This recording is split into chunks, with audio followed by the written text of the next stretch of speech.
Toyo Bagger. GTA 4 is better than you remember. Let's get into the vid, man. If you're a fan of the GTA series, it's most likely you refer to GTA San Andreas as the greatest GTA of all time. Followed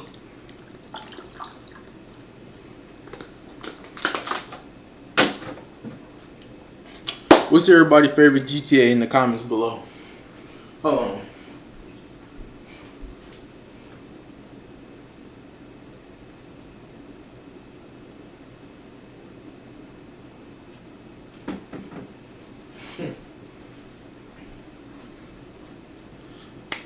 But yeah, though. So, what's your favorite GTA? Mine's, I like San Andreas because you can hoop on there. You can't hoop on fire. What is the point of the basketball courts? I think they had a football stadium on there. I mean, like a little football field. Even baseball. Like, what's the point of all these fields you can't even play on? In most places you can't even go into. So yeah, at least online they could have let you hoop. Like, come on, GTA. So yeah, that's why everybody like. That's one of the reasons why everybody like San Andreas the best. But yeah, let's go though. by Vice City, followed by GTA 3, and followed by GTA 5. Okay. Majority of fans barely put GTA 4 in the conversation of great GTA games. But what if I was to tell you that GTA 4 is actually better than you remember?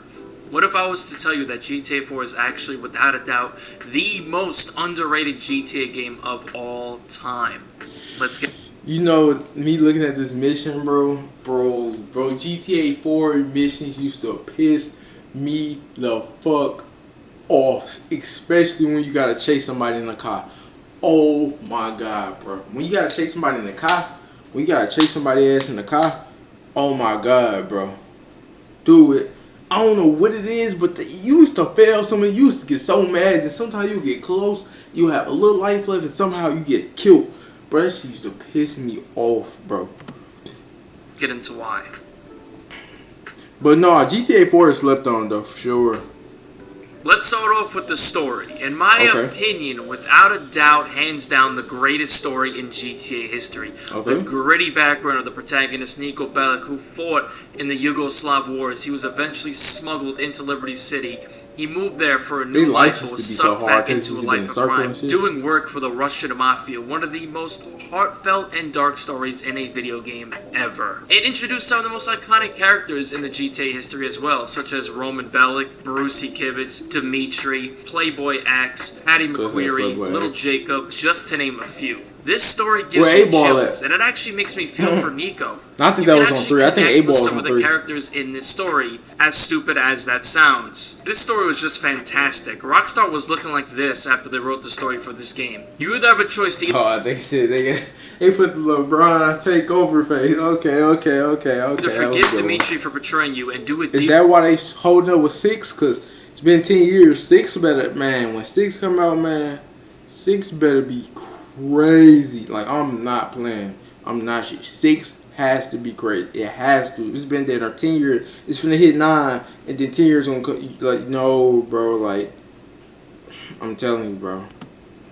Deal to sell heroin for him, or you could choose revenge and kill him. Choose wisely, because this will have a lot to do with the ending result. So, spoiler alert. If you choose deal, Roman is shot down at his wedding and murdered in cold blood. If you choose revenge, your girlfriend Kate is murdered at Roman's wedding, which leads to you killing Jimmy Pecorino. I'm not going to cover the entire story, so go play it. And if you already played it, well, play it again.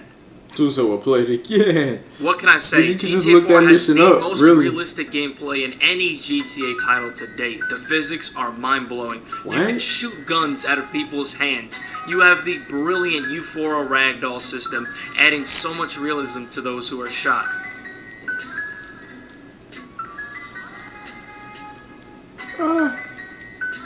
Yeah, I ain't gonna lie. When a nigga get blasted, like, yeah, it does kind of get like a movie style. I ain't gonna lie.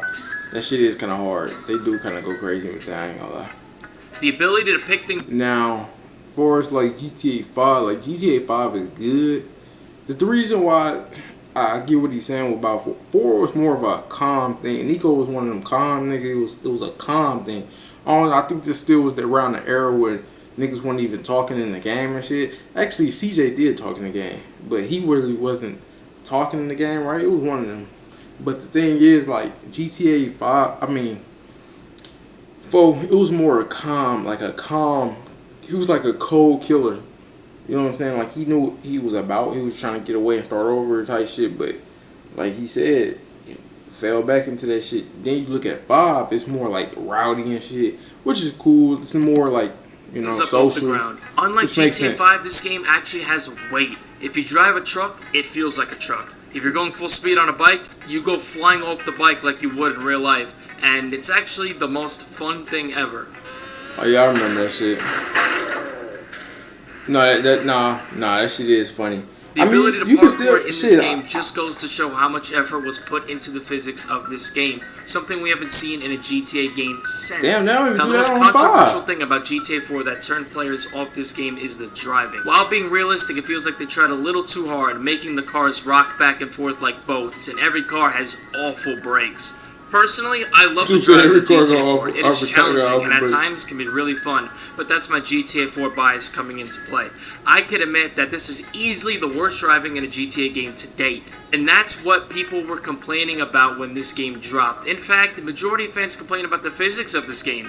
People just didn't like the realism at the time. So that's why on GTA 5 they completely removed all the physics and went back to the arcade-styled physics. The term, you don't know what you have until it's gone, can be said to GTA 4's physics, because years after playing GTA 5, people have went back and acknowledged the genius of GTA 4's physics. If only they appreciated it while Rockstar head. Now that's why they take so long with this game. Is when you're in a helicopter and you crash into a building. For example, you don't just explode like on GTA 5. Your propeller comes off and the body of the helicopter comes crashing down. And depending on the impact, you can actually survive. This was just so much more detailed than just exploding with no chance of survival.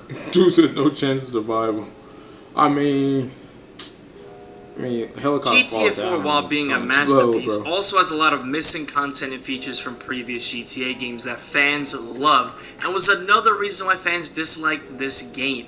After the attacks on September 11th, Rockstar Games decided to remove planes from this game, as it was based in Liberty City, which is a fictional New York City. Yeah, Rockstar also felt that the map wasn't big enough for planes. This was something that disappointed fans. I remember as a kid trying to enter the private jet at the airport. Swimming underwater was also removed from GTA 4, which left a bad taste in fans' mouth as well. Being a New Yorker myself, you're not missing out by not seeing under the New York water. Trust me. But it would have been cool to have it in the game, considering it was in San Andreas, which was released 4 years previously. I didn't think much about being in the water as much. Probably the most heartbreaking thing that was removed from GTA 4 was the car customization. Now, you can't drive your car into the paint spray and change the color, but that's about it.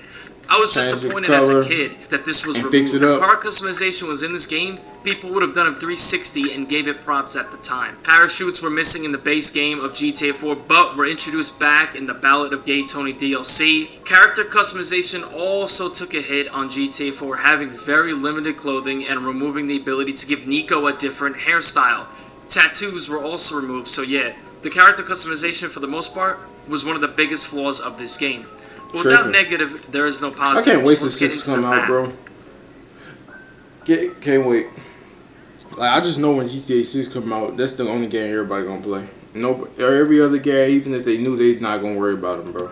It's just gonna have so much. The map in this game was brilliant, taking place in Liberty City, which is a fictional New York City. The game consisted of 5 different islands. The first island was split in half, with the bottom portion being Broker, which is a fictional Brooklyn, and the top half was Dukes, which is a fictional version of Queens, New York. The first island is where the airport is located, so players tend to spend the most time here online.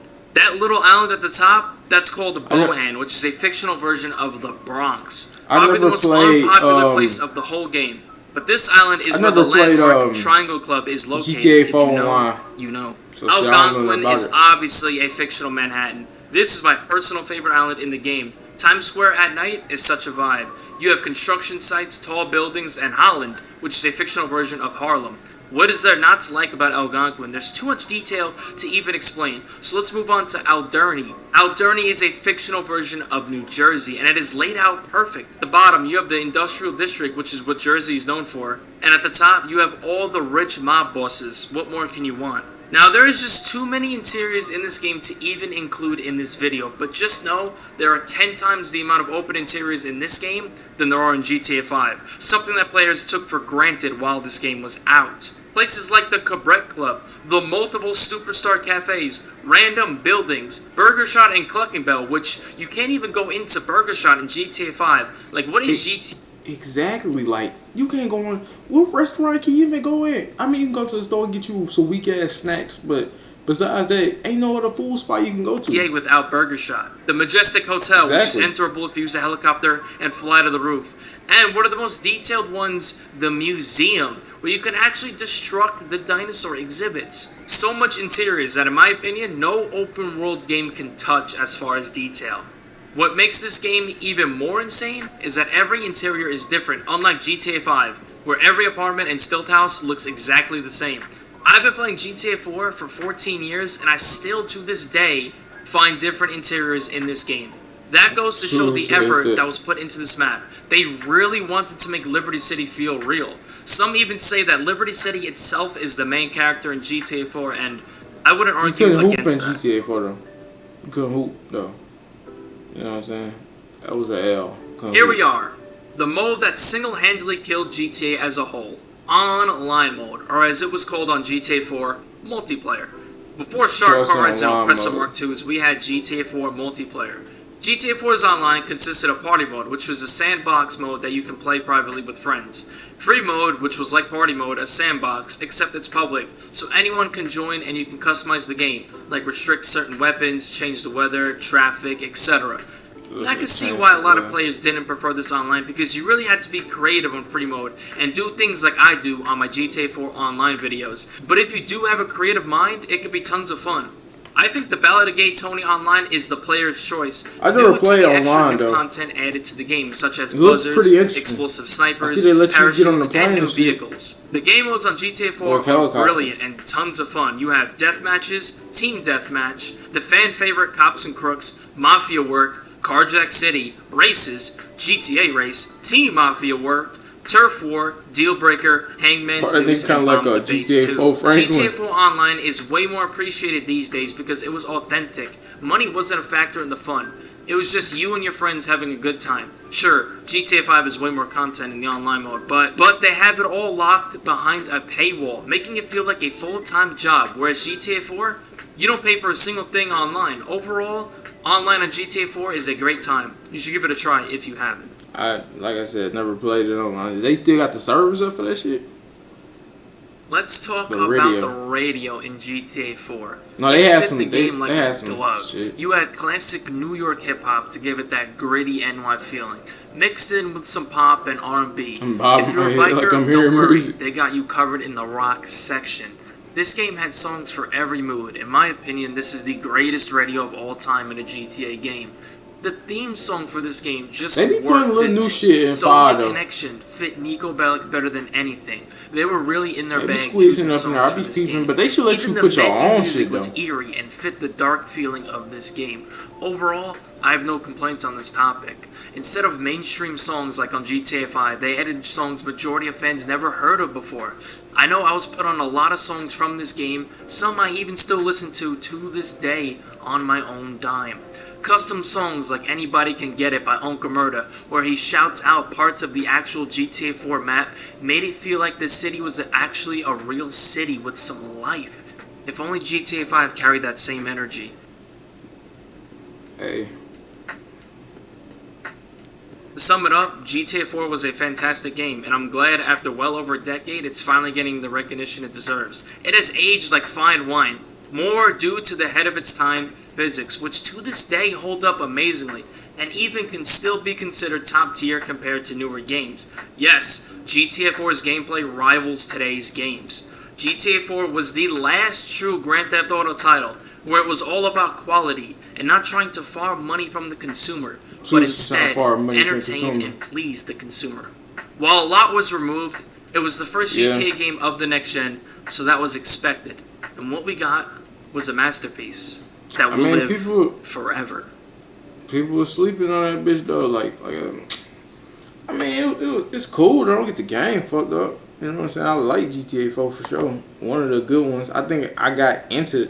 I think 3 was the main one I really was getting to. I don't think I completed it though. But 4, I know I probably nearly completed 4, but I could have passed it. But that's something to like catch on next week.